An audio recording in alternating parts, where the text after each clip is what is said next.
வேளாளர் வெள்ளாளர் சங்கங்களின் கூட்டமைப்பு சார்பில் சிறப்பு ஆலோசனை கூட்டம் வருகிற ஜூலை 13ஆம் தேதியன்று திருச்சி சி கார்னரில் நடக்க இருக்கும் ஒருங்கிணைந்த வேளாளர் வெள்ளாளர் சங்கங்களின் கூட்டமைப்பு நடத்தும் சமுதாய மாநாட்டை முன்னிட்டு கொங்கு மண்டல சிறப்பு ஆலோசனை கூட்டம் கோவை த கேரளா கிளப் கூட்டரங்கில் நடைபெற்றது. ஆலோசனை கூட்டத்தில் மாநில மாநாடு ஒருங்கிணைப்பாளர் டாக்டர் செந்தில் பிள்ளை சிறப்பு விருந்தினராக கலந்து கொண்டு சிறப்பித்தார். மாநில மாநாடு குறித்து பல்வேறு ஆலோசனைகளை மேற்கொண்டனர். இந்த ஆலோசனை கூட்டத்தில் கொங்கு மண்டலத்தைச் சேர்ந்த வேளாளர் வெள்ளாளர் சங்கங்கள் மற்றும் பல்வேறு அமைப்புகளைச் சேர்ந்தவர்கள் பங்கேற்று ஆலோசனை கூட்டத்தை தங்களது கருத்துக்களை பகிர்ந்து கொண்டனர். மேலும் கொங்கு மண்டல சிறப்பு ஆலோசனை கூட்டத்தில் திருச்சியில் நடைபெற உள்ள சமுதாய மாநாட்டில் மேற்கொள்ள உள்ள செயல்பாடுகள் குறித்தும் சமுதாய ஒற்றுமை மற்றும் முன்னேற்றம் குறித்தும் ஆலோசனைகள் நடைபெற்றது. இது குறித்து செய்தியாளரிடம் பேசிய மாநாட்டின் ஒருங்கிணைப்பாளர் டாக்டர் விஜே செந்தில் பிள்ளை கூறுகையில், திருச்சியில் நடக்க இருக்கும் சமுதாய மாநாடு அரசியல் சார்பற்ற ஒரு சமுதாய கூட்டம் என்றும் தலைவர் என்ற ஒரு நபர் இல்லாமல் சங்கங்கள் ஒருங்கிணைந்து இந்த மாநாட்டை நடத்த இருப்பதாகவும் கூறிய அவர், சமுதாய முன்னேற்றம் சார்ந்த பிரச்சனைகளை முன்வைத்து இந்த மாநாட்டை நடத்த இருப்பதாக கூறினார். மேலும் மாநாட்டின் போது சமுதாய முன்னேற்றம் குறித்த கோரிக்கைகளை தீர்மானங்களாக அறிவிக்க இருப்பதாகவும் கூறினார். ஆலோசனை கூட்டத்திற்கு கோவை மாவட்ட பொருளாளர் காங்கேயம் பாலு பிள்ளை முன்னிலை வகித்தார்.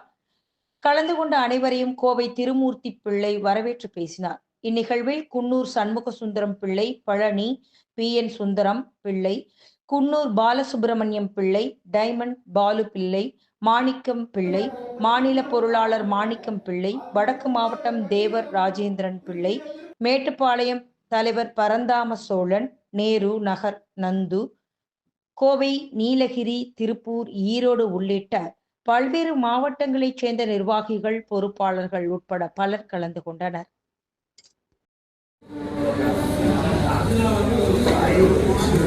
இந்த ஒருங்கிணைந்த வேளாளர் வெள்ளாளர் சங்கங்களின் கூட்டமைப்பு மாநில மாநாடு வருகிற 13/7/2025 திருச்சி ஜி கார்னரில் 4 மணிக்கு தொடங்கி இருக்கிறது. இது சம்பந்தமான ஆலோசனை கூட்டம் இன்றைக்கு மிகவும் சீரும் சிறப்புமாக நடந்திருக்கிறது. அதாவது அரசியல் சார்பற்ற ஒரு சமுதாய கூட்டம் இது. இதில் தலைவர் என்ற ஒரு நபர் இல்லாமல் சங்கங்கள் எல்லாரும் ஒருங்கிணைந்து இந்த மாநாடை நடத்துகிறோம். இந்த மாநாட்டில் எங்கள் சங்கங்கள் சார்ந்து இருக்கக்கூடிய பொது பிரச்சனைகள், சமுதாய சார்ந்து சமுதாய முன்னேற்றத்துக்காக உண்டான பிரச்சனைகளை முன்வைத்து தான் இந்த மாநாடை நடத்துகிறோம். இதில் இந்த மாநாட்டில் நாங்கள் எல்லா சங்கங்களும் எங்கள் வெள்ளாளர் சமுதாயத்தில் நிறைய உட்பிரிவுகள் இருக்குது. அந்த உட்பிரிவுகள் எல்லாரும் ஒன்றா சேர்ந்துட்டோம், எல்லாருக்கும் ஒருமித்த கருத்தாக இருக்கக்கூடிய ஒரு சில கோரிக்கைகளை நாங்கள் அரசாங்கத்துக்கு முன்வைக்கணும்னு நினைக்கிறோம். அதுக்கு தான் இந்த மாநாடு. அதாவது முதன்மை கோரிக்கை, ரெண்டாவது கோரிக்கை அப்படின்றதோட இந்த கோரிக்கைகள் எல்லாமே தீர்மானங்களாக 13/7/2025 மாநாட்டில் நாங்கள் அறிவிக்கிறதா இருக்கோம். அது எல்லாமே சமுதாய நலனுக்காக, சமுதாய முன்னேற்றத்துக்காக வரக்கூடிய ஒரு கோரிக்கைகளாக தான் இருக்கும். அதாவது ராமேஸ்வரம்னு இந்த பக்கத்தில் எடுத்துக்கிட்டாலும், அந்த சைடில் நாகப்பட்டினம்னு எடுத்துக்கிட்டாலும், டெல்டா மாவட்டங்கள் பூரா அடுத்து அப்படியே தென் மாவட்டங்கள், தென் அப்புறம் இந்த பக்கம் கோவை மாவட்டம், அதாவது கொங்கு பகுதி, எல்லா பகுதியில் இருந்தும் பங்கேற்க இருக்காங்க. சுமார் நாங்கள் எதிர்பார்க்கிறது ஒரு 50,000 ஒரு 1,00,000 பேர் நாங்கள் எதிர்பார்க்கிறோம். அரசியல் கட்சியினர் அப்படின்றதோட எங்கள் சமுதாயம் சார்ந்து இருக்கக்கூடிய அரசியல் எல்லாருமே எல்லாத்துக்குமே நாங்கள் அழைப்பு கொடுக்குறோம். இதில் அரசியலை தாண்டி சமுதாய ஒற்றுமைக்காக அவங்கெல்லாம் ஒன்றா வருவாங்கன்ற நம்பிக்கை இருக்கு எங்களுக்கு. சார், இந்த மாநாட்டுக்கு அடுத்து பார்த்தீங்கன்னா அரசியல் கட்சிக்கு ஏதாவது வரதுக்கு வாய்ப்பு இருக்குங்களா சார்? அதாவது நான் ஏற்கனவே சொன்ன மாதிரி தான் இது அரசியல் சார்பற்ற ஒரு கூட்டம்.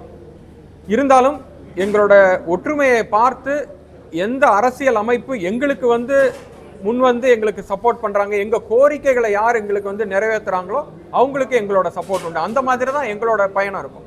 இருக்கிற காலகட்டத்தில் எல்லா ஜாதியிலையும் மாநாடு நடத்திட்டு இருக்காங்க. நான் இந்த ஒரு ஜாதியை பற்றி மட்டும் நான் சொல்ல விரும்பல. எல்லா ஜாதிகளிலும் உங்களுக்கு தெரியாததில்லை மாநாடு நடந்துட்டு இருக்கு. அதை சார்ந்து தான் நாங்களும் போயிட்டு இருக்கோம். இதில் எந்த விதமான மாற்று எதுவும் கிடையாது. நாங்கள் ஒன்றும் தனியாக எதுவும் பண்ணலை. இன்னைக்கு அரசியலும் அதை சார்ந்து தான் போயிட்டு இருக்குன்றதை நாங்கள் அதை பார்க்குறோம். இந்த கோரிக்கைகள் ஏற்கனவே நான் சொன்ன மாதிரி தான் சமுதாய முன்னேற்றத்துக்காகவும் சமுதாய நலனுக்காகவும் உண்டான கோரிக்கைகள் எல்லாமே வந்து மாநாட்டில் தீர்மானங்களாக நாங்கள் வந்து அறிவிக்க போகிறோம். ஸோ அப்படி இருக்கும்போது இப்போ நாங்கள் இந்த கலந்தாய்வு கூட்டம் தான், ஒரு மண்டலத்திலிருந்து இத்தனை பேர் வரணும், எத்தனை பேர் வருவாங்க, நம்மளோட அமைப்பை பற்றி எல்லாத்துக்கிட்டையும் சொல்கிறது, இது மாதிரியான விஷயங்கள் தான் இங்கே வந்து இப்போ கலந்து ஆலோசிச்சிருக்கோம். இதில் ஒரு மண்டலத்திலிருந்தும் ஒரு கருத்துக்கள் சொல்லியிருக்காங்க, இது மாதிரி கோரிக்கைகள் வைக்கணும், இதை வந்து முன்னெடுத்து போகலாம் அப்படின்னு அந்தந்த பகுதியிலேருந்து சொல்கிறது எல்லாத்தையும் நாங்கள் உள்வாங்கி நாங்கள் அந்த மாநாட்டில் வந்து அறிவிப்போம். சார் இந்த சமுதாயத்தில் நீண்டகால கோரிக்கைகள் அந்த மாதிரி ஏதாவது இருக்குங்களா சார்? நிறைய இருக்குது நீண்டகால கோரிக்கைகள். அதாவது பல ஆண்டுகளாக நாங்கள் வந்து இதுக்காக வந்து காத்துக்கிட்டு இருக்கோம், இந்த கோரிக்கைகளை வந்து முன்வைக்கணும்ட்டு.